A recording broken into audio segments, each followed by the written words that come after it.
스파이더맨 파프로몸을 끝으로 페이즈 3를 성대하게 마무리한 마블은 2021년 올해도 자사의 캐릭터를 내세운 다양한 히어로 무비를 개봉시켰습니다. 하지만 아쉽게도 이 작품들의 시장 평가는 대체로 냉혹했습니다. 페이즈 3보다 캐릭터의 매력은 부족했으며 시장의 크기, 정치적 올바름 등 외적인 요소의 작품은 크게 휘둘렸습니다. 영화는 살아있는 생물이기에 마블의 이러한 변화는 이해가 됩니다. 시대의 흐름, 사람의 가치관에 따라 영화는 움직이는 거죠. 다만 이전의 마블이 트렌드를 주도했다면 올해 마블의 모습은 트렌드를 뒤늦게 따라간다는 게 아쉽습니다. 그렇다면 이전에 우리가 사랑했던 마블의 모습은 무엇일까요? 우리는 왜 그토록 마블에 열광을 했을까요? 그것은 단순하고 쉽습니다. 바로 재미있기 때문에입니다.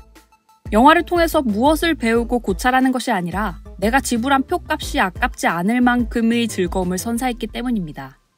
그러한 관점에서 본다면 스파이더맨 노웨이 홈은 오랜만에 돌아온 마블다운 영화입니다. 매력있는 캐릭터와 볼거리, 재미와 감동. 마지막으로 우리가 사랑하는 스파이더맨의 귀환이라는 점. 이 영화를 고민할 이유는 전혀 없겠죠. 영화 제작 기초의 내재적 분석 시작하겠습니다. 존 와츠 감독의 스파이더맨 노웨이 홈입니다.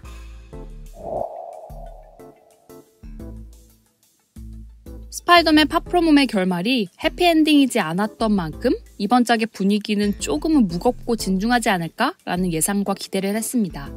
하지만 막상 뚜껑을 열어보니 노웨이 홈의 시작 또한 기존 스파이더맨 시리즈의 톤을 따라 출발합니다. 가볍고 톡톡 튀게 말이죠. 마블 스튜디오는 히어로 장르를 전문적으로 다루는 회사입니다.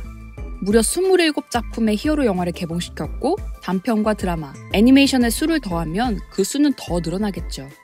이렇게 많은 영상을 만들어냄에도 작품마다 개성과 차이점을 만들어내는 건 마블의 주특기입니다. 마블의 히어로들은 히어로 장르에만 국한되어 있지 않습니다.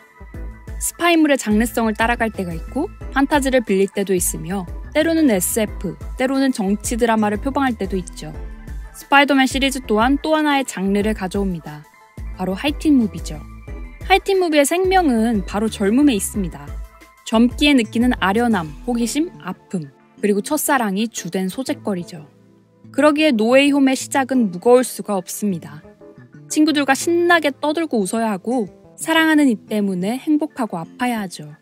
심지어 영화가 부여한 상황이 스파이더맨의 정체가 드러나고 살인자의 누명을 쓰고 테러리스트가 되어도 피터 파커가 가지는 고민은 대학교 입학에 불리하지 않겠냐는 겁니다. 게다가 결국에는 대학교에 자신과 자신의 친구들이 탈락하자 닥터 스트레인지에게 찾아가 자신의 정체가 드러나기 전으로 시간을 되돌려달라고 하죠. 미친 거죠. 어린애도 이런 어린애가 없습니다. 다만 한편으론 어이없고 한편으론 귀여운 이러한 설정이 그 나름의 동력을 가지는 건 관객들에게 굉장히 가까이 있다는 점입니다. 모든 관객들이 겪고 있는 고민 또는 겪었을 고민이죠. 대부분의 과거 히어로 영화가 가지고 있던 세계 평화에 대한 갈망, 정의, 대의보다는 지극히 현실적인 사건의 시발점이라 생각이 됩니다. 그리고 이러한 톤이 갈등이 치솟는 후반부를 생각한다면 깊은 대비를 형성하는 데 한몫을 했고 이후에 있을 피터 파커의 성찰을 위해 의도적으로 만든 캐릭터의 결핍 요소라는 생각도 듭니다. 그럼에도 계속되는 징징과 말 안 듣는 피터 파커의 모습을 보고 있자면 빡이 돌지만 그건 어쩔 수 없습니다. 그는 하이틴이니까요. 영화를 보고 난 후 가장 크게 한 후에는 예고편을 보지 말걸 이었습니다. 예고편을 보지 않았더라면 닥터 옥토퍼스가 나올 때 얼마나 더 큰 희열을 느꼈을까요? 샌드맨, 그린 고블린, 리저드, 일렉트로 이후에 나오는 캐릭터도 마찬가지죠. 이 영화는 스파이더맨을 사랑하는 모든 이들을 위한 거대한 선물입니다. 그리고 원작에 대한 존중과 존경이 그대로 묻어나오는 헌사와 같죠. 마블 스파이더맨 시리즈는 기존 스파이더맨 시리즈와는 조금은 다른 출발을 한 작품입니다. 이미 앞서 2개의 시리즈가 있었던 만큼 그간에 없었던 모습을 찾으려 한 작품이죠. 어두운 과거사는 과감하게 쳐내고 히어로로서의 성찰을 하기엔 아직 어린 인물을 피터로 내세웠습니다. 반면 이전엔 보기 힘들었던 우리의 이웃, 우리의 친구의 모습을 부각해 신선함을 줬죠. 그럼에도 아쉬움을 느낀 몇몇 팬들도 있습니다. 새로움을 위한 필수적인 선택이었으나 기존 스파이더맨에 익숙한 팬들에겐 재해석이 아닌 누락의 모양새로 보일 수도 있으니까요. 하지만 노웨이홈은 그러한 아쉬움이 말끔히 치유된 작품입니다. 오리지널 스파이더맨과 어메이징 스파이더맨의 명장면들을 과감하게 오마주하고 기존에 가지던 스파이더맨의 메시지를 부각합니다. 큰 힘에는 거대한 책임이 따른다. 끝으론 이 말의 의미를 피터는 깨닫게 되고 마블 스파이더맨 트릴로지를 통틀어 진정한 성장을 하게 되죠. 이 작품은 정말 마블이기에 가능한 작품이라는 생각이 듭니다. 1억 8천만 달러라는 천문학적인 제작비를 때려박고 많은 볼거리를 제공합니다. 스크린에서 펼쳐지는 거대한 쇼죠. 그중 백미는 누가 뭐래도 모든 피터 파커가 등장하는 것일 겁니다. 이건 이 자체만으로도 경이로움입니다. 이 순간 자체가 하나의 예술이자 또 다른 의미죠. 그들이 등장할 때 모든 관객들이 탄성을 내뱉었습니다. 유튜브에서 보던 인도 영화관 같은 분위기랄까요?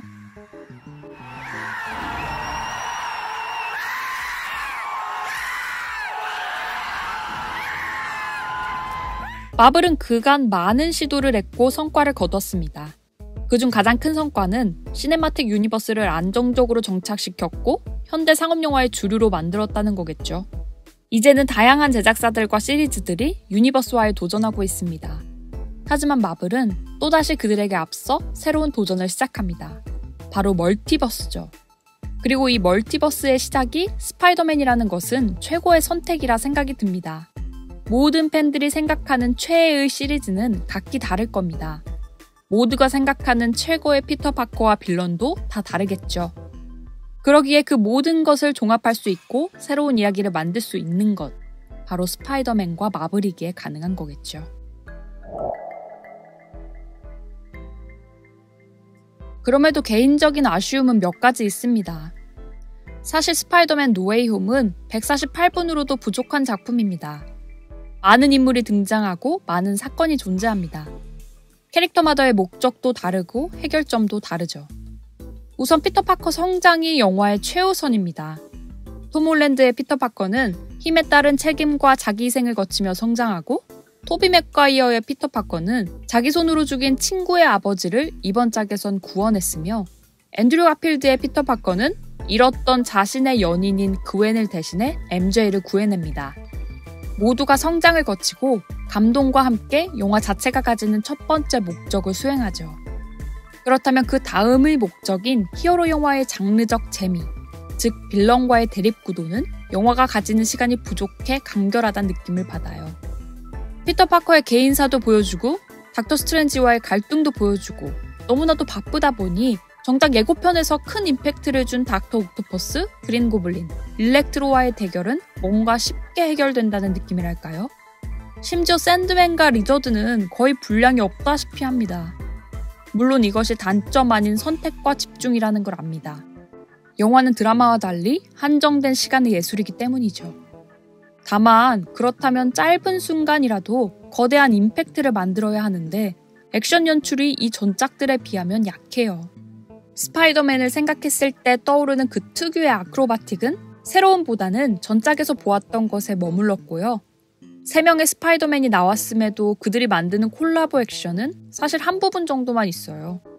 관객들의 카타르시스가 폭발하는 지점은 슈퍼히어로 랜딩이라 불리는 3명의 스파이더맨이 나란히 착지하는 시그니처 무브에 머물러 있습니다. 뭔가 MSG 팍팍 뿌린 자극적이고 화려한 요리를 먹고 싶은데 막상 나온 건 최상의 재료로 만든 건강한 요리 같달까요? 이건 재료 본연의 맛을 살린 거야 라면서 말이죠. 이러한 지점이 또 있는데 앤드류 가필드의 스파이더맨이 MJ를 구하는 것도 너무 무난한 연출이었다 생각돼요. 상황이 주는 감동은 분명 있는데 어스파2의 장면 연출과 비교하면 건조했습니다. 타이트 컷으로 손 한 번 주고 풀샷으로 그냥 받아버리거든요. 사실 단점이다 라고 말하기는 힘든데 긴 기다림을 견딘 팬으로서 느끼는 조금의 아쉬움이네요. 영화의 끝으로 피터 파커는 아이였기에 누렸던 당연한 것들을 이제는 히어로이기에 포기합니다.